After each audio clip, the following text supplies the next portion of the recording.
Cari telespettatori della Tenda TV, ben trovati qui nei nostri studi per una nuova rubrica. Siamo all'esordio di Penna Nera. Che cos'è Penna Nera? Penna Nera è una nuova trasmissione che vi racconterà il mondo degli alpini, ma in particolare il mondo degli alpini della sezione ANA di Vittorio Veneto. Lo sapete, il sodalizio tra la Tenda TV e gli alpini si perde veramente tanti e tanti anni fa. Abbiamo iniziato a seguire tutti gli eventi principali della sezione di Vittorio Veneto. Ora vogliamo fare un qualcosa in più, vogliamo parlarvi di tutto quello che magari non fa notizia, vogliamo andare oltre le feste, le adunate che ben conosciamo, vogliamo proprio entrare nel vivo del mondo ANA, del mondo degli alpini. E per far questo avremo nel corso dei nostri appuntamenti tanti e tanti ospiti che verranno a trovarci qui nei nostri studi. Do subito il benvenuto agli ospiti di questa prima puntata e quindi saluto Francesco Introvigne, il presidente della sezione ANA di Vittorio Veneto, e poi abbiamo Francesco De Martin, referente della protezione civile per l'ANA di Vittorio Veneto. Di che cosa parleremo in questa puntata? Parleremo di protezione civile, poi parleremo del reparto Salmerie, molto noto, e poi parleremo anche di sport alpino.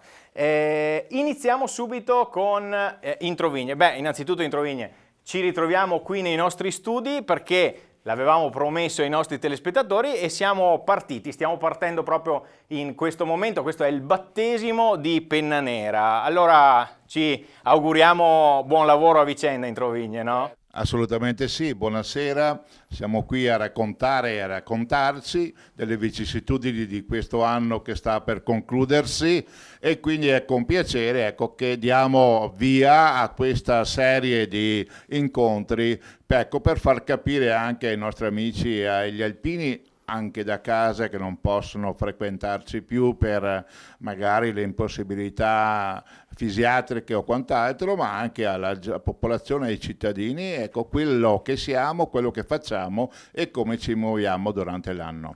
Ecco, l'abbiamo detto in tante occasioni.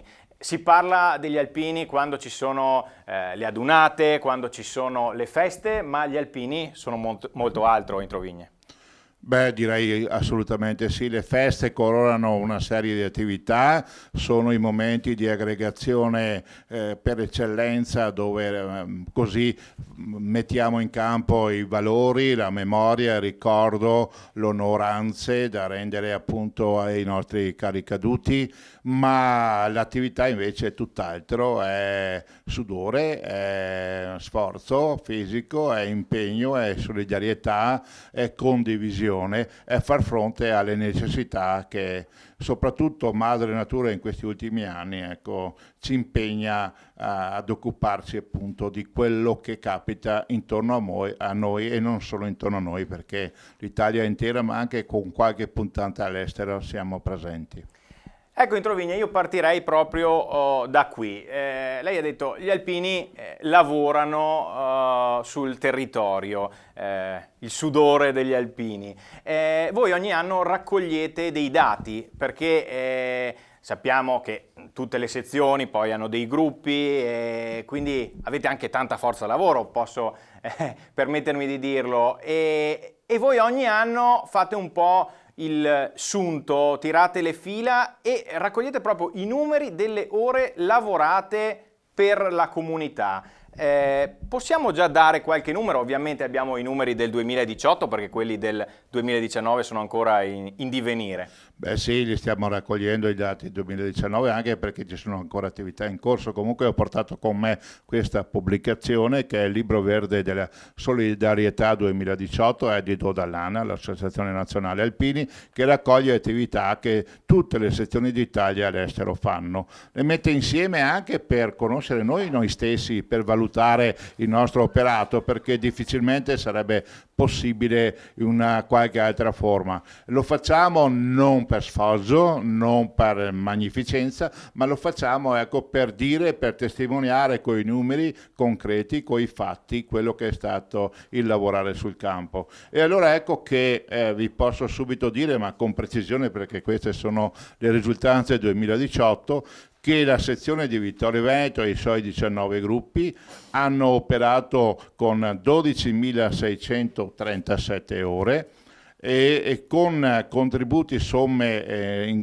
praticamente donate, che sono poi state riversate come donazione a chi ne ha bisogno, per 17.341 euro. Questa è la sezione. 12.000, cosa ha detto? 12.637. Ecco, provate a pensare, cari telespettatori, queste sono tutte ore lavorate che sono donate gratuitamente alla collettività. Provate a pensare se tutte queste fossero ore pagate, remunerate. Ecco, se vogliamo parametrarle a un valore, diciamo, di mercato, perché anche questo viene fatto dalla sede nazionale, diventano queste ore 347.770 euro, perché il valore è indicativo, è fissato sui 27 euro e qualcosa, quindi non sono numeri fuori logica. Ecco, questo è l'insieme di quanto fatto. Però ecco, giusto dire che questa è la nostra fetta, la nostra porzione, ma a livello nazionale le ore complessive fatte sono ben 2.604.334,5, anche la mezza unità, che col parametro, dicevo prima, del valore unità ora, porta a 71.671.285,44 euro. Sommate anche questo valore alle somme raccolte e donate, pari a 6.231.842,78 euro, ammontano in totale, questa è la solidarietà alpina nazionale 2018, a 77.903.128,22 euro. Quindi capite bene cosa significa. Beh, sono numeri che poi fanno anche impressione, posso dire, messi tutti insieme. In Trovigne lei è orgoglioso dell'operato della sua sezione o si può fare sempre di più? Beh, sono assolutamente orgoglioso. Non dimentichiamoci che noi guardiamo sempre a migliorarci, però restiamo anche coi piedi per terra, sappiamo che le risorse umane a disposizione sono quelle ben note e certe e sappiamo anche che non è dalla nostra parte l'anagrafe. Ed è un argomento presente, pressante e pesante nello stesso tempo, perché l'età avanza e quindi le forze fisiche calano. Ecco, prima di parlare poi di protezione civile, in questo primo blocco, elenco molto, senza che andiamo ad elencare, diciamo, tutte le singole voci, ma insomma sono ore spese per la comunità, ore spese per altri gruppi di alpini, ore spese per le parrocchie, per lo sport, per la scuola e i giovani, per gli anziani, appunto per la protezione civile. Cioè ci sono un sacco veramente di voci in cui gli alpini sono presenti e sono protagonisti. Giusto? Sì, perché del resto noi viviamo la realtà, la quotidianità, la realtà quindi del nostro territorio in cui viviamo e quindi ci facciamo anche carico delle esigenze, delle aspettative in sinergia, in stretta collaborazione con le amministrazioni locali e perché no appunto con le parrocchie, con le varie associazioni. E questo è un modo di essere e di realizzare peraltro quello che deriva dal nostro impegno associativo, dal nostro statuto. Noi siamo alpini, associati e tesserati, sottoscriviamo una istanza e sottoscrivendo quell'impegno ci impegniamo anche a porre in essere, a realizzare i dettami dello statuto, in particolare quelli dell'articolo 2. Ecco, veniamo ora alla protezione civile, quindi passiamo il microfono a Francesco De Martin, lo dicevo prima, referente della protezione civile per la sezione ANA di Vittorio Veneto.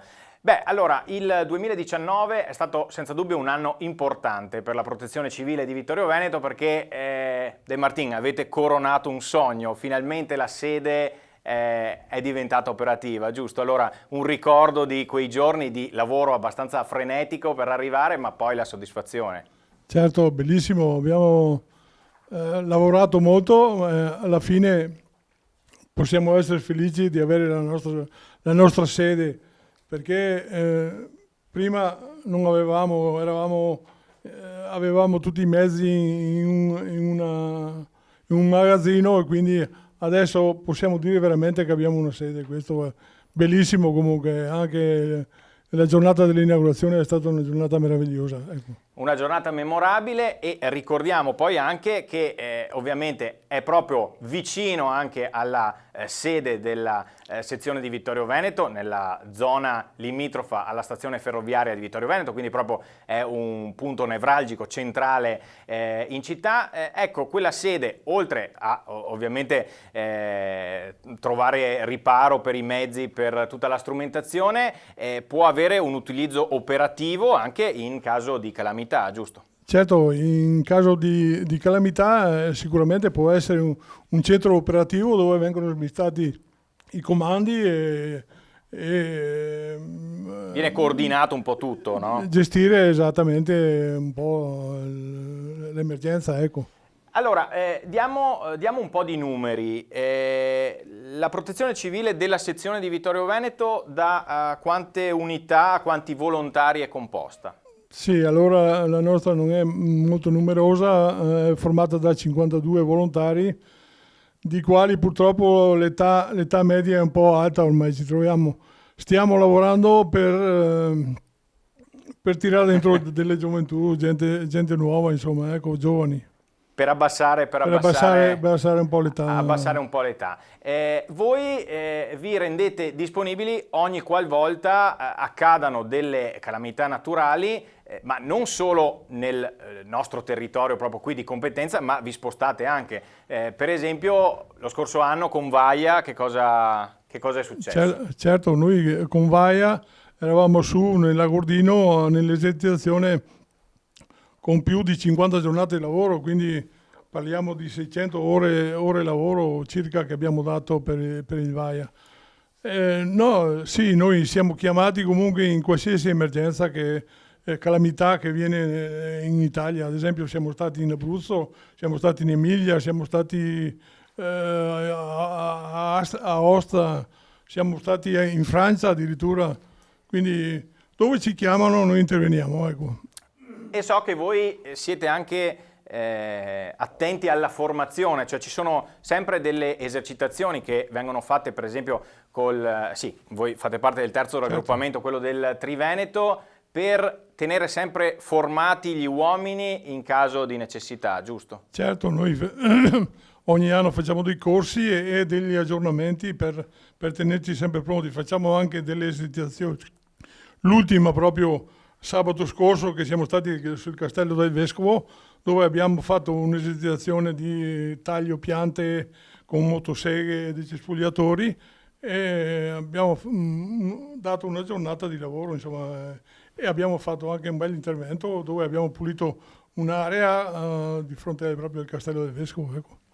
Tra l'altro noi ci ricordiamo anche che una delle esercitazioni della protezione civile è stata fatta qualche mese prima del raduno Triveneto del 2018, ovvero in Trovigne. Ce la ricordiamo bene, se la ricordano bene i comuni contermini anche a Vittorio Veneto. Sì, beh, l'abbiamo già ricordato, ma vale la pena sempre pensare a quei 2 giorni così impegnativi nei quali sono state messe in campo tutte le forze lavoro, ma anche le specialità della protezione civile del terzo raggruppamento, per dire dall'unità cinofile al gruppo rocciatori. È intervenuto anche il 118 con l'elisoccorso, le unità poi per quanto riguarda anche l'esondazione, esercitazione fatta in questo caso lungo il Meschio a Cordignano, ma poi il coinvolgimento delle scuole, che è stato un gran successo anche quello,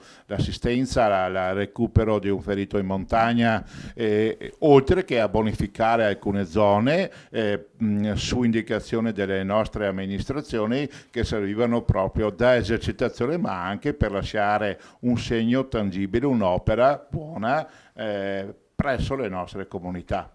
E oltre a questo ricordo anche che dallo scorso anno qua in sede nazionale avviene l'esercitazione denominata Valdirex, ma soprattutto anche col grosso intervento della nostra protezione civile del terzo raggruppamento, coordinata, ricordo, dall'ingegner Andrea Dabroi, che è un nostro associato di Vittorio Veneto. Valdirex è una esercitazione a livello nazionale fatta in concorso con l'esercito italiano, con le forze armate e in particolare con le truppe alpine. Mette in sinergia tutte le varie disponibilità di uomini e mezzi che si compenetrano, che lavorano in stretta collaborazione, ovviamente tutto è programmato e quindi qua vengono fatte cose in grande che hanno dato grossi risultati e che permettono poi di essere pronti per qualsiasi evenienza di qualsiasi portata e livello. Sperando sempre che ovviamente non ce ne sia bisogno. In chiusura di questo primo blocco ripassiamo la parola un attimo a De Martin. Come si diventa volontario della protezione civile ANA? Beh, innanzitutto bisogna essere iscritti alla sezione ANA di Vittorio Veneto, quindi pagare il tesseramento. Poi compileranno un modulo che abbiamo a nostra disposizione, quindi compileranno questo modulo e poi entreranno a far parte della nostra protezione. Cominceranno a fare dei corsi base, corsi sulla sicurezza. Lo ricordiamo che la formazione quindi per poter sì. Intervenire senza mettere magari a repentaglio la propria vita o la vita degli altri è ovviamente fondamentale. Esatto, questo è fondamentale, sì, che non mettere in pericolo gli altri. Vedo che Introvigne vuole intervenire in extremis. Sì, volevo integrare quanto ha detto appunto Francesco e ricordato io prima, che quest'anno a cavallo di giugno e luglio abbiamo anche avuto la possibilità di realizzare un campo scuola per ragazzi 11-14 anni, quindi delle scuole medie, in Pian Cansiglio, in collaborazione tra le due unità di protezione civile della sezione Alpini di Conegliano e della nostra sezione di Vittorio Veneto, con la presenza di 40 ragazzi che ha dato grossissime soddisfazioni. Un programma che era chiaramente predefinito, che fa parte anche dell'attività promossa dall'Associazione Nazionale, col concorso anche finanziario economico del Dipartimento Nazionale di Protezione Civile, oltre che al sostegno locale, e ricordo qua ancora una volta Banca Prealpi che è intervenuta con un sostanzioso contributo, ma col concorso, ripeto, delle nostre forze, e ha reso felici e contenti i ragazzi, ma soprattutto i genitori, perché dichiarazioni loro sono tornati a casa cambiati nel modo di essere e di fare, e quindi questo è un gran risultato. E quindi questo è importante, far conoscere anche i valori degli alpini anche ai più piccoli e i valori soprattutto della protezione civile. Io ringrazio Francesco De Martin, Introvigne invece rimane qui con noi e andiamo con le immagini che seguono a introdurre un tema di cui non c'è bisogno di grandi presentazioni, sto parlando del reparto Salmerie.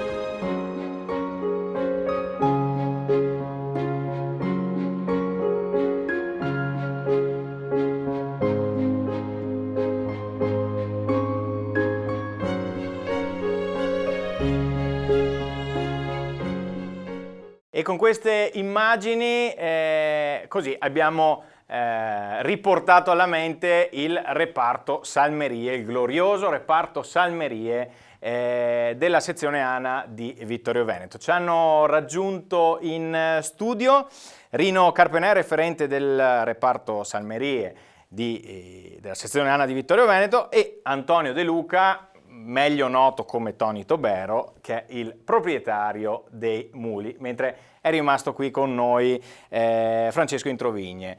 Allora, possiamo dire che abbiamo raccontato tante volte la storia del reparto Salmerie, quindi stasera cercheremo di non raccontarla di nuovo, anche se qualcosa ovviamente uscirà. Facciamo però una riflessione, perché chiedo anche a Introvigne, secondo me il 2019 possiamo dire che sia stato un anno di svolta per il reparto Salmerie. Lo ricorderete, ne abbiamo parlato tanto, è morto Iroso, l'ultimo mulo alpino, e quindi con la sua morte possiamo dire che si è chiusa un'epoca. Però il futuro è ancora lungo e ci auguriamo roseo per il reparto Salmerie. Introvigne. Beh, è quello che io mi auguro, mi auspico, spero, sollecito gli sconci, il reparto Salmerie e Tony stesso a continuare questa splendida realtà e attività che costituisce, è un fiore all'occhiello della nostra sezione, come abitualmente diciamo, perché è l'unico reparto in Italia che come dire, ripropone nella storia, nei valori, nelle modalità e anche come dire, nelle addobbi e nelle divise stesse quello che è stato dapprima l'appartenenza al servizio della NAIA e poi il riproporre in termini certamente raffrontati ai giorni nostri, ma quello che è e deve essere non dimenticato, perché là abbiamo appoggiato la nostra essenza, ecco, e l'alpinità si è sviluppata attorno a questo tipo di attività. Passiamo il microfono a Carpenè. E De Luca lo tengo per ultimo. Carpenè, com'è stato questo 2019? Un 2019 che è iniziato, lo ricorderanno anche i nostri telespettatori, con il compleanno di Iroso, e poi appunto Iroso ci ha salutato. Ma senza parlare troppo di Iroso, che anno è stato per il reparto Salmerie? Beh, sicuramente un anno laborioso, perché purtroppo come per gli alpini anche gli sconci sono sempre in numero esiguo, quindi si sta anche noi cercando di rafforzarci in modo di avere qualche altro alpino o amico. Ricordiamo che gli sconci sono i conducenti dei muli, che però non fanno solo la parte, diciamo, delle sfilate, eccetera, poi c'è tutto quello che sta dietro, giusto?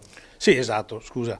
Come dicevo, ci si sta cercando di organizzare, cercando altri compagni alpini, amici degli alpini che si possano aggregare al gruppo per continuare ad andare avanti, perché purtroppo i muli sono sempre quelli e come altri nostri collaboratori, ma in altri settori tipo le settimanelle dei ragazzuoi, loro quando hanno appoggiato il fucile non devono più dare da mangiare al fucile, mentre noi ai muli dobbiamo per forza di cose accudirli 365 giorni all'anno, quindi tutto l'anno, esatto. Sabati, domeniche, feste. Quindi a parte quando siamo in sfilata o che andiamo a qualche manifestazione, che quindi ci siamo tutto il reparto, gli altri giorni devono essere impegnati anche quelli. Ecco, allora veniamo a Tony De Luca. Beh, non ha bisogno di presentazioni, l'abbiamo visto, sentito in tutte le salse. Questo siamo a fine anno, questo 2019 è iniziato con Iroso, adesso Iroso non c'è più, però il reparto continua. Che emozioni ha provato Tony De Luca quest'anno? Ho provato moltissime emozioni, in particolare con Iroso e con tutto quello che è stato su Iroso. Assolutamente non pensavo una cosa del genere. E comunque sono qui, felice.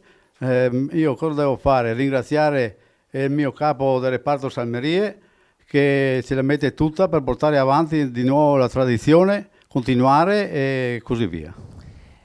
Ecco, la notizia di Iroso ha fatto letteralmente il giro d'Italia e anche al di là dei confini nazionali. De Luca si aspettava un entusiasmo del genere per Iroso?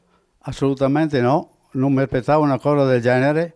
Vedere arrivare il presidente della regione in casa propria, in casa privata, è una cosa che nella vita non capita. Non capita, e quindi sono felice, mi ha caricato, e con Iroso si continua ad andare avanti nella storia, perché qui hanno fatto anche un libro a ricordo di Iroso dal scrittore Vinicio Cesana, che le faccio i complimenti.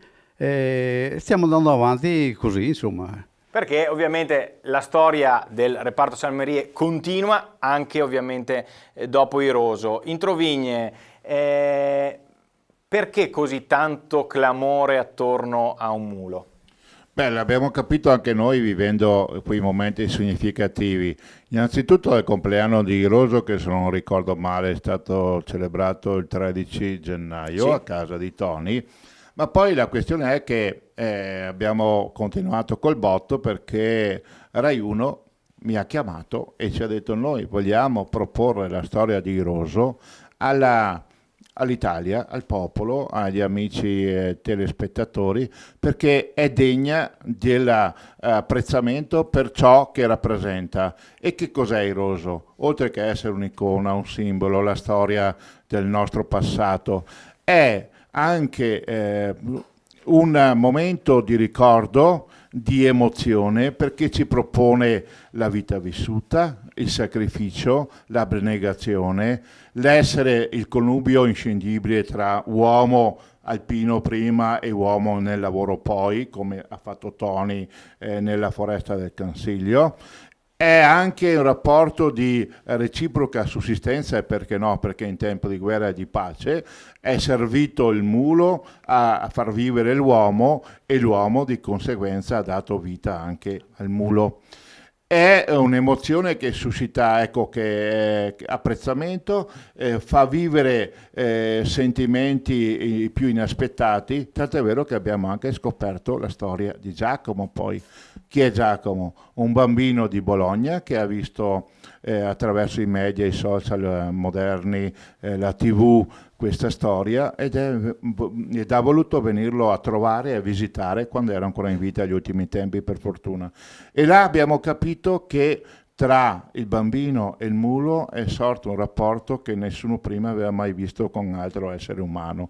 Si sono capiti a vicenda, si sono abbracciati, gli è salito in groppa, è andato a casa con la maglietta sporca impedendo a mamma di lavarla perché doveva conservare il profumo di Iroso, e mamma dice: Giacomo è cambiato, Giacomo ha avuto beneficio. Io non conosco le problematiche di Giacomo, qualcosa indubbiamente c'è, ma Giacomo è riuscito ad avere beneficio da questo rapporto con Iroso.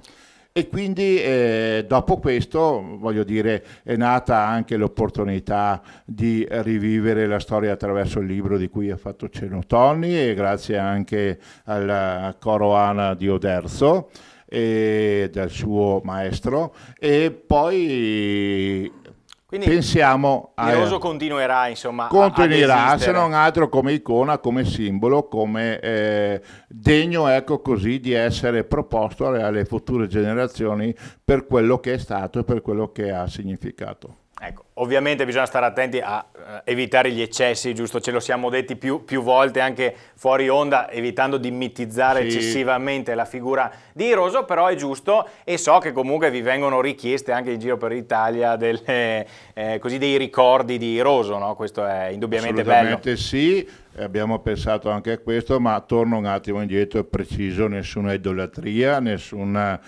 cerimonia fuori delle righe. Abbiamo trattato Iroso da amico degli alpini, ma quadrupede, un mulo, un animale, importante di sostegno, ma non confondiamo altri aspetti della vita interiore, personale, religiosa e quant'altro. No. Certo. Teniamo le cose ben distinte. Le cose distinte. Sì. Ecco, il ricordo invece ci è chiesto da più parti, non possiamo certo accontentare tutti, ma allora abbiamo fatto delle scelte importanti di base. Il roso è stato cremato perché diversamente non potevamo fare, e abbiamo collocato le ceneri presso il monumento alle penne nere che è qui a Vittorio Veneto presso il Sant'Andrea, certo, e perché là stanno i simboli della nostra alpinità, quindi l'uomo alpino, la scultura e il mulo. E poi abbiamo messo in disparte lo zoccolo con la matricola 212 incisa a fuoco sul piede sinistro, e quella la porteremo, ecco, queste sono intese, al Museo Nazionale degli Alpini d'Ost Trento, che è in fase di ristrutturazione, perché quello è il massimo, come dire, ricordo che possiamo perpetuare nel tempo. Quello è il simbolo proprio di tutta la storia degli alpini, quindi è il luogo più indicato, deputato a questo. E un altro segno lo lasceremo appena possibile presso il Museo del Settimo Reggimento Alpini di Belluno, che ha sede a Sedico, perché il roso è appartenuto al Settimo Reggimento Alpini. Perfetto. Ripasserei il microfono a Carpenè, perché nel corso di questa rubrica ci proponiamo di dare anche dei numeri per farvi capire, insomma, quello che è l'operato degli alpini, come abbiamo già detto prima. Diamo i numeri del reparto Salmerie. Quanti sono gli sconci? Non voglio toccare un tasto dolente come ci veniva detto prima, però quanti sono gli sconci e anche a quanti appuntamenti partecipate nel corso dell'anno? Beh, gli sconci, come si diceva prima, sono moltissimi. Siamo in 17 più Antonio, che è lo sconcio per eccellenza, per antonomasia. Quindi arriviamo a 18 che si dedicano completamente alla manutenzione della stalla e poi ai muli. Siamo in 17. Gli impegni purtroppo sono diversi, perché se pensiamo solamente che ormai Montanari è diventato il nostro primo appuntamento obbligatorio. Okay. Quindi cominciamo a gennaio con Montanari, poi ci sono già degli impegni presi con la sezione di Modena e Cremona per una camminata in notturna. Staremo via 2 giorni e questo farà riferimento ai muli durante la ritirata di Russia. Okay. Quindi sarà tutta una passeggiata in notturna su dei capitelli, dove su questi capitelli saranno lette delle poesie, delle lettere che arrivano dal fronte della Russia dei nostri vecchi alpini. Poi ci sarà la Dunata Nazionale, il Triveneto, la sezionale, e ci sono già altre cose in programma che però non sono ancora definite totalmente. Arriveranno quindi nel corso, sì, esatto. Arriveranno. In una battuta a De Luca invece passiamo il microfono. Ha intenzione di ampliare, ci auguriamo intanto che arrivino altri sconci a dare una mano. E riguardo al numero dei muli, teniamo quelli che sono adesso oppure li amplieremo magari in futuro? Ma questa è una parolaccia. 26 anni con i muli non è poco. Però, se posso dire, il presidente regionale ha detto: Tony, non aver paura, vai avanti. Se hai bisogno, sono qua. Nel senso, si è proposto di comprare i muli. Lui, e poi, perché sai, i muli ci vuole soldi per tenerli in vita. Trasferte, questo e quello. E lui si è espresso dicendomi: se vuoi, la regione compra i muli, però comprane altri 2 o 3, perché cosa fai con 4? Altri 3 4 devi comprare. E poi noi ti paghiamo e chissà cosa sarà. Chissà. Carpenè? Sì, no, volevo solamente aggiungere una cosa, che sì, abbiamo detto che gli sconci sono 17 più il numero 1, che è sempre Antonio De Luca, però dobbiamo dire grazie e un grazie particolare a tutti i nostri gruppi che bene o male ci danno una mano, perlomeno per il foraggio. Durante il periodo estivo si prodigano a preparare, e non solo i nostri gruppi ma anche i nostri gruppi confinanti, confratelli delle altre sezioni e delle altre province qui vicino, quindi un grazie di cuore anche a loro che bene o male una mano ce la danno. Sappiamo che il reparto Salmerie è ben voluto veramente. Sì, fortunatamente sì. Tony De Luca voleva aggiungere qualcosa? Sì, aggiungo che voglio ringraziare tutti i miei conducenti, in particolare Rino qui, Carpenè, che si dà da fare con tutto il lavoro che ha, ma ha una passione matta per i muli, e quindi ringrazio ancora tutti quanti. Ecco, allora noi auguriamo anche, perché no, buone feste al reparto Salmerie e a tutti i conducenti. Salutiamo De Luca e Carpenè che ci salutano al termine di questo blocco, però non è ancora finita, andiamo avanti e inizieremo a parlare di sport subito dopo la clip però che vedremo.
Abbiamo salutato con queste immagini il reparto Salmerie della sezione ANA di Vittorio Veneto e ora il nostro parterre qui in studio è cambiato, vedete anche connotati da questa divisa di colore verde, quindi il colore d'ordinanza non si smentisce mai, però abbiamo degli sportivi, giusto? Allora do il benvenuto a Roldano De Biasi che oltre ad essere un po' il deus ex machina insomma, del reparto sportivo degli alpini della sezione è vicepresidente sezionale e componente della commissione sportiva ANA nazionale. Ho detto bene? Sì, buonasera a tutti voi. Giusto? Sì. Giusto. Ecco, le cariche c'erano tutte. E poi do il benvenuto a Carlo Pilat e a Giulio Orfano. Buonasera. Buonasera. Buonasera. Buonasera, che sono due podisti alpini. Allora, degli altri aspetti di cui abbiamo parlato nel corso di questa prima puntata di Penna Nera, ne abbiamo già sentito parlare, sentiamo parlare spesso di protezione civile, il reparto Salmerie lo conoscono tutti, però sport e alpini forse è un tema, un po' una curiosità, una chicca di questa prima puntata di Penna Nera. Allora, partiamo da Roldano. Sport e alpini, che connubio è? Sport e alpini è una miscela esplosiva eccezionale. Perché? Perché lo sport già di per sé è un elemento che stimola le persone in attività dinamiche, statiche e quindi ci porta ad essere competitivi. Questa particolarità portata nell'ambito dell'Associazione Nazionale Alpini fa veramente diventare un'attività al di sopra di ogni aspettativa. Ognuno di noi pratica di per sé, di sua iniziativa, sport di qualsiasi genere. La sede nazionale e le sezioni sono gli elementi che stimolano chi ha ha svolto la naia negli alpini a praticare la loro specialità sportiva in alcune discipline. In alcune discipline. Ci sono delle discipline di sport invernali, lo sci di discesa, lo slalom, lo sci di fondo e lo sci di alpinismo. E ci sono delle discipline di atletica, la corsa in montagna individuale, la corsa in montagna a staffetta, la marcia di regolarità in montagna. Poi ci sono 2 attività di tiro statico, che è il tiro a segno con la carabina e il tiro a segno con la pistola, e l'ultima arrivata è la mountain bike, che è una nuova specialità che da 4 anni ha fatto capolino nell'ambito delle attività dell'Associazione Nazionale. Quindi 9 attività sportive che coinvolgono 3.000 atleti durante l'anno, che si cimentano in 9 luoghi diversi d'Italia per gareggiare nei campionati ai quali sono dedicati. I campionati che hanno anzianità, hanno campionati di sci, sono 80 anni che si svolgono, quindi gli alpini compiono 100 anni quest'anno, ma da 80 anni si cimentano nello sport dello sci. Il più giovane la mountain bike da 4 anni, il tiro a segno medio 50 anni di tiro a segno, quindi è una realtà che si consolida, molto consolidata a livello nazionale. Ecco, innanzitutto, dicevo prima, è una curiosità perché voi, posso permettermi di dire, volete creare un ponte tra i valori degli alpini e i valori anche sportivi, no? Quindi fate un tutt'uno, una miscela esplosiva, forse come certamente, perché l'agonismo, noi quando partecipiamo ai nostri campionati, cioè ci sono sezioni grandi, come in tutte le altre realtà, nella protezione civile, nella vita associativa, ci sono sezioni grosse che quando partecipano con loro vengono con tanti numeri, e come alle Olimpiadi gli Stati Uniti sono grandi e il piccolo Stato è poverino, e noi che siamo una piccola sezione viviamo delle emozioni, e la gioia di partecipare ci gratifica anche non tanto per i risultati che non sono eccezionali, ma sono gratificanti, soprattutto perché oltre che allo sport viviamo anche 1 o 2 giornate che sono a corredo dell'evento di vita alpina, cioè formalmente una bella sfilata, formalmente un bel momento aggregativo, una funzione religiosa, tutte cose che noi abitualmente viviamo nella nostra quotidianità di associazione. Quindi questo più quello, di sicuro chi partecipa, e i nostri amici potranno essere testimoni, trascorrono veramente delle belle giornate. Si va a fare le gare in compagnia, andiamo via assieme ai nostri familiari, quindi sono momenti di gita, di conoscenza, scopriamo posti nuovi, scopriamo delle realtà, dei luoghi bellissimi. È un'attività che approfitto di questo microfono per invitare i nostri associati, ma anche chi non è associato, ad avvicinarsi a questo mondo qua. Dal divano e a unirsi agli alpini. Ci sono gli alpini e gli aggregati, perché anche qua la vita dell'associazione ha esteso agli aggregati la partecipazione all'attività sportiva, e quindi anche chi non ha fatto l'anno degli alpini ma è iscritto all'associazione, nel nostro caso alla sezione, può rendersi utile, può gareggiare con noi e difendere i nostri simboli, i nostri colori. I vostri colori. Allora passiamo subito. Carlo Pilat,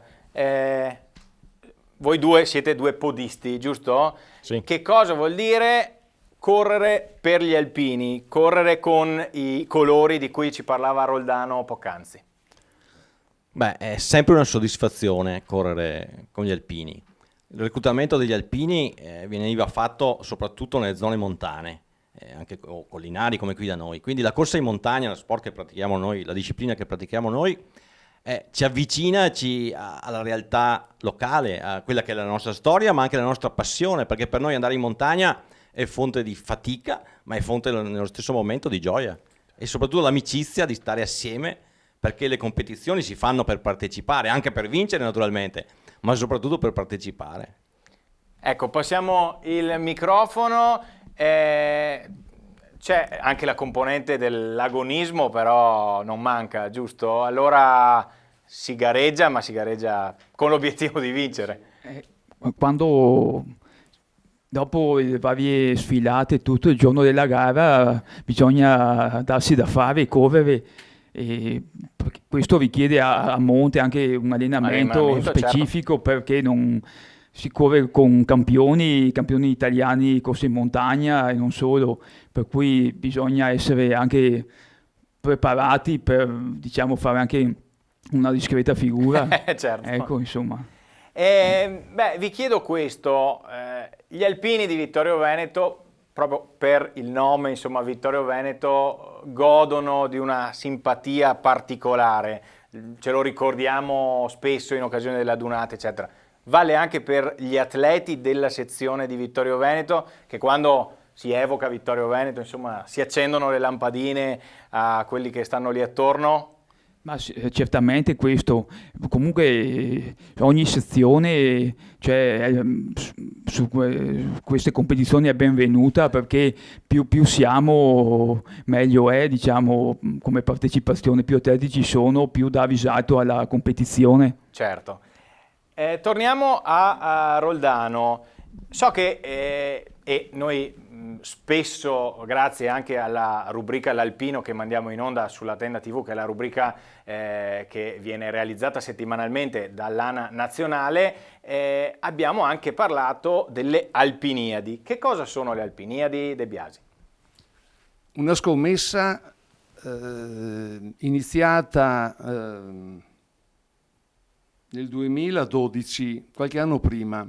Il Consiglio nazionale voleva simulare le emozioni delle Olimpiadi. Cosa facciamo? Invece di girare tanto per fare 3 campionati di sci o 6 campionati estivi, perché una volta ogni tanto non organizziamo in un luogo unico una cosa così? È nata in sordina, e nel 2012 a Falcade sono state organizzate le prime Alpiniadi invernali, nel 2016 a Bormio in Valtellina, e quest'anno a febbraio nel 2020 si svolgeranno ad Aosta le invernali. E le estive, siccome imitiamo le Olimpiadi anche nell'estivo, non bastavano. Nel 14 a Cuneo, Borgo San Dalmazzo, le Alpiniadi estive, nel 2018 a Bassano del Grappa, e nel 2022 non si sa dove, ma qualcuno ha già fatto la propria candidatura. Cosa sono le Alpiniadi? È un momento di aggregazione ulteriore, nel quale le sezioni concorrono in 3 giorni,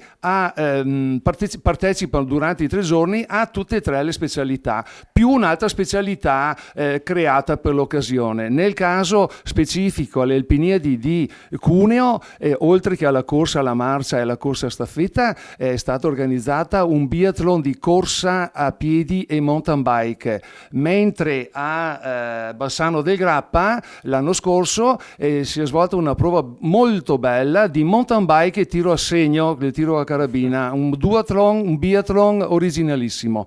Quest'anno ad Aosta, nelle Alpiniadi invernali, le gare comprenderanno la discesa, il fondo e la gara di sci di alpinismo, mentre nella piazza centrale di Aosta verrà stesa una pista artificiale per il fondo, e gli atleti si cimenteranno nei alcuni giri di pista e nel tiro con la carabina per simulare una gara di biathlon. Quindi sono state create le condizioni per stimolare la partecipazione anche delle persone che non agonisticamente a livello elevato hanno così il piacere di partecipare magari a una corsa di qualche centinaio di metri, cosa che molte persone non sono fisicamente preparate a fare, però ne hanno l'opportunità. Quindi le Alpiniadi sono un connubio di festa, perché in effetti il clima è quasi da villaggio olimpico, diciamocelo così, molto vivace, e qui veramente si fa sentire la sezione qua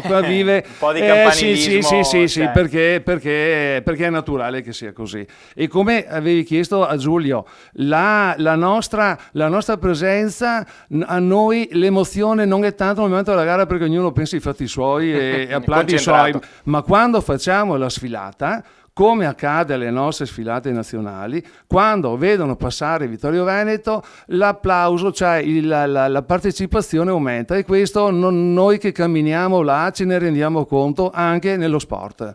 Quindi il nome chiaramente richiama la storia della nostra città. Ripassiamo a loro il microfono. Le ultime gare a cui avete partecipato, come sono andate e quali sono state? Allora, l'ultima è stata la 48esima edizione del campionato ANA italiano di corsa in montagna a Verbania, e su 2 percorsi. Un percorso più lungo di 11 km con ben 600 metri di dislivello, e quello più corto, per noi più anziani, perché già anche tra di noi ci sono molti con qualche cappello bianco, comunque su 8 km con 300 metri di dislivello. Organizzato benissimo dalla sezione, con dei buoni risultati, ma come diceva Giulio prima, si gareggia con gente che ha un trascorso da agonista e che ancora si mantiene, quindi capace di fare fatica, trovare soddisfazione da questa fatica e trovare anche un risultato adeguato. 11esimi mi ricorda. Roldano è andato subito sulle statistiche. Il risultato è importante. 11esimi su 43 sezioni. Bene, quindi molto bene. Molto buono, vi siete difesi bene. Poi qualche altra gara di quest'ultimo periodo? Sì. Abbiamo partecipato al 47esimo campionato nazionale di marcia di regolarità che quest'anno veniva organizzata dalla sezione Etna in Sicilia. Proprio al paese Lingua Glossa, lì c'è stata la sfilata e tutto quanto. Faccio una domanda da non addetto ai lavori. Cos'è una marcia di regolarità? Ma è una cosa un po' particolare, cioè si cammina in 3, una pattuglia composta da 3 persone su un percorso sconosciuto e rispettando certi tempi di percorrenza.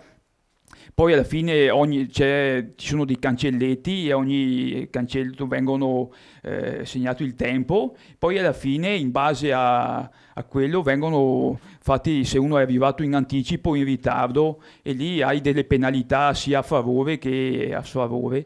E questo è un po' particolare. Là ci sono persone brave che si allenano solo a far quello, e non è... Magari io ho partecipato a questa gara, però venendo un po' dalla corsa, un po' di difficoltà. Tirare il freno. Anche se comunque si cammina in montagna e non è facile, su percorsi anche impegnativi con dislivello e sentieri e quant'altro. Ecco, molto bene, molto bene. Beh, insomma, abbiamo scoperto anche questa cosa della marcia di regolarità. Ripassiamo e siamo quasi in chiusura di questo spazio dedicato allo sport. Ci diceva prima Roldano che anche il tiro è una delle specialità. So che qui a Vittorio Veneto è stata organizzata una gara? Può essere? Noi a Vittorio Veneto come sezione, approfittando di una grandissima disponibilità dell'impianto di tiro, perché il tiro a segno vive di fatto con noi l'organizzazione della gara. Noi abbiamo ospitato per 3 volte i campionati italiani, quest'anno invece abbiamo ospitato la parte tecnica del campionato che è stato organizzato dalla sezione di Conegliano. Conegliano ha voluto cimentarsi in questo evento, riuscitissimo, quindi Conegliano si è accollata l'accoglienza, la gestione dell'evento sotto l'aspetto formale, la parte celebrativa, mentre il tiro al segno di Vittorio Veneto, e noi degli alpini che gli diamo una mano, ha gestito la parte tecnica, quindi abbiamo usato l'impianto. E l'impianto è un impianto che è graditissimo, perché i tiratori trovano in questo impianto delle condizioni di luce particolari che fanno conseguire dei risultati notevoli. Questo è una particolarità, e gli alpini che sono tiratori, perché come dicevano prima, tra i 3.500-4.000 atleti ci sono olimpici anche, perché anche nel tiro a segno viene a sparare uno che è stato azzurro e ha fatto 2 Olimpiadi.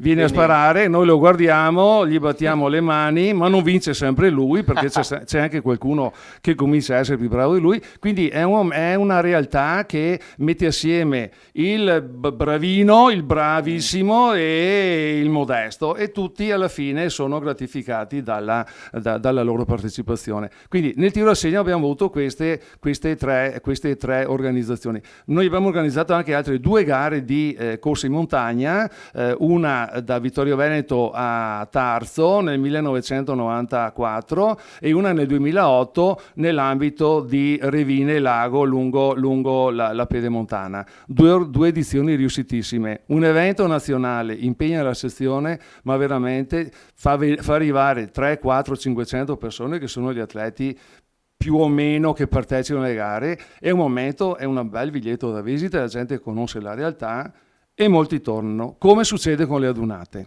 Ecco, e anche questo aspetto, per esempio, di queste gare, appunto, scommetto che tanti dei nostri telespettatori non fossero a conoscenza, insomma, di questo fatto. Beh, allora, da parte mia, in bocca al lupo intanto per le prossime gare, ovviamente, e speriamo che voi possiate tornare qui nei nostri studi, ovviamente, a raccontarci le vostre gesta, insomma, in ambito sportivo.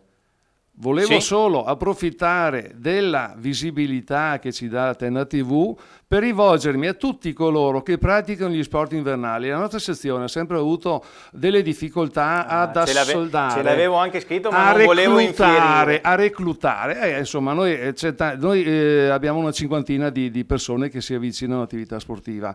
Ci mancano le persone che sciano in discesa, che sciano di fondo e che praticano l'alpinismo, lo sci di alpinismo. Quindi chiunque si senta interessato a calzare il cappello e a fare la sua gara, di qualsiasi livello sia, bravo, meno bravo, noi accogliamo tutti perché a noi piace solo essere rappresentativi e portare il nome della città, della sezione in giro per le montagne, quindi chiediamo aiuto perché magari alle prossime Alpinidi di Aosta qualcuno concorra in nome della nostra città. Fondo, discesa e sci di alpinismo. Venite in sezione che vi aspettiamo, grazie. E con questo appello di Roldano De Biasi chiudiamo questa parte dedicata allo sport. Grazie Roldano, grazie a Carlo Pilat e a Giulio Orfano per essere stati qui con noi. Ancora qualche immagine e poi ci ritroviamo per i saluti finali.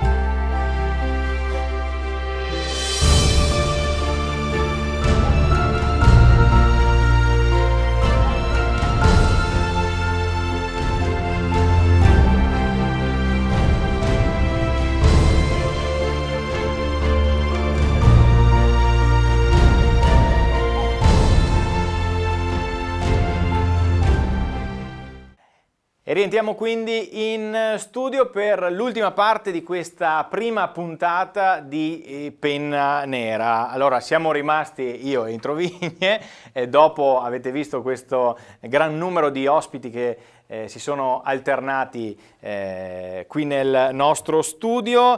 Allora, siccome come avrete capito in questa prima puntata abbiamo voluto tracciare anche un bilancio di quello che è stato questo anno 2019, pronti poi a continuare l'avventura di questa trasmissione nel 2020. Introvigne, che anno 2020 sarà per gli alpini? Sarà un anno altrettanto impegnativo di quello che è stato il presente, ma anche quello dello scorso anno, impegnativo perché c'è un'altra ricorrenza importante e fondamentale, il centenario della prima adunata nazionale degli alpini, celebrata sul Monte Ortigara, laddove il sacrificio è stato estremo, e mi riferisco quindi alla Grande Guerra. Lo realizzeremo attraverso il raduno del Triveneto e quindi il sabato sarà dedicato alle celebrazioni sull'Ortigara, dove è stata portata a spalle quella colonna, la famosa colonna Mozza, su cui sono incise 3 parole sole, ma che dicono tutto o quasi tutto dell'alpinità, per non dimenticare. Questo appunto è. E poi la sfilata ad Asiago la domenica. Questo, ecco, direi che è l'espressione Questo è l'impegno a livello triveneto, poi ovviamente a livello nazionale. Ovviamente a livello nazionale avremo la 93esima adunata nazionale che per la prima volta avverrà in riva al mare e avrà anche il carattere dell'internazionalità, perché vengono coinvolte la città di Rimini e la Repubblica di San Marino. Siamo stati sabato scorso in quei luoghi, ospiti il sabato della Repubblica di San Marino, ricevuti dai capitani reggenti dentro il palazzo del governo, con grande cordialità, a braccia aperte, e loro sono, ecco, ben lieti di accogliere questo nostro grande movimento che è unico al mondo, così come è lieta di accoglierci la città di Rimini per il suo primo evento di carattere nazionale, e la sezione emiliano-romagnola che la ospita per la terza volta sul suo territorio. So che qualcuno stava pensando di raggiungere in barca partendo da Venezia con delle vele col logo di Vittorio Veneto. Adesso non so se la cosa... Chi lo sa? Beh, perché no? Chissà, vedremo. Adesso l'abbiamo detto in TV, quindi bisogna farlo. Ricordo che la dunata a Catania è stata raggiunta anche con una nave salpata da Venezia, carica di alpini, e perché quindi no chissà a Rimini. Anzi, direi che sabato scorso, incentrato sul primo convegno nazionale riservato ai capigruppo, oltre che ai presidenti di sezione, è stata anche lanciata un'altra idea. Il Labaro nazionale, che raccoglie 216 medaglie d'oro, è stato detto: e perché non può arrivare dal mare e quindi sbarcare al porto di Rimini? Chissà, insomma, non manca la fantasia. Ecco, però questo è quando, ecco, le due cose principali, ma non mancheranno tanti altri appuntamenti. Noi viviamo di tante espressioni, ecco, della nostra appartenenza. Stasera credo abbiamo avuto la possibilità di presentarle, quindi la forma così poliedrica del nostro essere associazione, le tante sfaccettature diverse. Non abbiamo mai parlato né di cene né di pranzi né, come dire, di tanta goliardia. C'è anche quella, perché no, ma credo che abbiamo potuto dare, ecco, anche così una identità che è quella che ci contraddistingue nel vivere quotidiano e dietro le quinte, se così vogliamo, possiamo dire. E mi ricollego a quanto diceva proprio Introvigne in questo momento, in conclusione di questa prima puntata di Penna Nera, perché nelle prossime puntate vogliamo proprio raccontarvi il retroscena, possiamo dire, del mondo ANA vittoriese, e quindi vorremmo raccontarvi anche la vita dei gruppi che compongono la sezione, poi parleremo dei cori, parleremo di tante cose. Quindi invitiamo anche gli amici alpini all'ascolto che ci stanno vedendo in questo momento, magari a documentare con il proprio smartphone le iniziative anche semplici che vengono fatte all'interno dei gruppi, foto, video, va bene qualsiasi cosa. E poi noi magari nelle prossime puntate andremo a raccontarvi proprio, faremo un tour, un viaggio all'interno dei gruppi della sezione ANA di Vittorio Veneto. Siamo in conclusione, però siccome tra pochi giorni è Natale, io in Trovigne darei anche la possibilità al Presidente di, insomma, fare gli auguri agli alpini, ma anche a tutti i nostri telespettatori. Questo sì, mi fa molto piacere, allora colgo questa occasione bellissima, proprio avvicinandoci al Santo Natale e a Capodanno, per formulare a tutti, ma direi in particolare agli ammalati, a quanti non possono unirci a noi nelle varie attività e manifestazioni, a quei pochi reduci che sono ormai rimasti, a tutti coloro che ci seguono da casa, alla cittadinanza tutta, alle nostre famiglie, a coloro che soffrono accanto a noi perché togliamo loro magari la nostra presenza e il nostro aiuto, ecco, di portare a tutti dentro le nostre case i migliori auguri di un Santo Natale e di un felice anno nuovo, ricco di prosperità e pace e serenità. Grazie a Francesco Introvigne, presidente della sezione ANA di Vittorio Veneto, per essere stato qui con noi in questa prima puntata. Un grazie va anche a Maurizio Casetta, che insieme a me ha un po' coordinato questa trasmissione, e speriamo ovviamente che questa sia la prima puntata di una lunga serie. Ovviamente anche da parte mia i migliori auguri di buone feste agli alpini e anche a tutti voi telespettatori. Buon proseguimento con la nostra programmazione.